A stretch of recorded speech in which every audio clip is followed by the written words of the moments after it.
আসসালামু আলাইকুম ভাই। আসসালামু আলাইকুম ভাই। ওয়ালাইকুম আসসালাম। তো আপনি কেমন আছেন ভাই? আলহামদুলিল্লাহ ভাই, আল্লাহর রহমতে অনেক ভালো আছি। তো যাই হোক, তো আপনার নামটা কি যদি একটু আমার বলতেন? নাম মোহাম্মদ বুলু মিয়া। বুলু মিয়া আপনার নাম। তো দর্শক, এই ভাইটার নাম হচ্ছে বুলু মিয়া। আপনাদের মাঝে আমরা সব সময় নতুন কিছু তুলে ধরার চেষ্টা করি। তো আজকেও আপনাদের মাঝে নতুন কিছু তুলে ধরার চেষ্টা করব। তো এই যে দেখতে পাচ্ছেন একটা ঈদগাহ মাঠ, আসলে অনেক সুন্দর একটা মাঠ দেখতে পাচ্ছি আমি। আর নতুন একটা গ্রামে আসছি আমি আজকে। তো নতুন একটা গ্রামে আসছি, এই গ্রামটা আসলে, গ্রামের নামটা আসলে কি আমি শুনবো একটা ভাইয়ের কাছ থেকে। আপনারা পাশেই থাকবেন, ভিডিওটা পুরোটাই দেখবেন অবশ্যই। আসলে আপনাদের এই গ্রামের নামটা আসলে কি? আমাদের গ্রাম পালাহার। আপনাদের গ্রাম পালাহার? হ্যাঁ, গ্রাম পালাহার, মানে জেলা বগুড়া, পোস্ট অফিস গোয়াইল, গ্রামের নাম পালাহার। তো যাই হোক, কতদিন হলে এই এলাকায় বসবাস করছেন? মানে আপনি এখানকার স্থায়ীও আপনার লোক? স্থানীয়, ধর্ম এলাকা।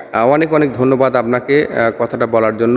তো অনেক সুন্দর একটা গ্রাম দেখতে পাচ্ছি আপনাদের, খুব সুন্দর একটা গ্রাম আর কি। আমি আসছি আজকে নতুন আপনাদের গ্রামে ভিডিও করতে। তো অনেক সুন্দর একটা গ্রাম, আমাকে অনেক ভালো লাগছে। তো আমি একটু ভিডিও করব, আমাকে একটু সাহায্য করবেন অবশ্যই? অবশ্যই, আপনি ভিডিও করেন, সমস্যা নেই। ধন্যবাদ আপনাকে ভাই, অবশ্যই। ইনশাআল্লাহ। তো বন্ধুরা, এই গ্রামের নাম হচ্ছে পালাহার। প্রকৃতির যেন সুন্দর এক সমাহার।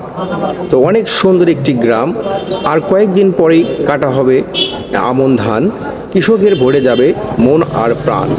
তো যদি ভিডিওটা ভালো লেগে থাকে আপনাদেরকে, অবশ্যই লাইক কমেন্ট শেয়ার করবেন।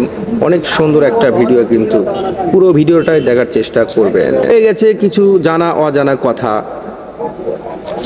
উনি আসলে আমাকে অনেক সাহায্য করেছেন আর কি। তো একটা কলা বাগান দেখতে পারতেছেন আপনারা।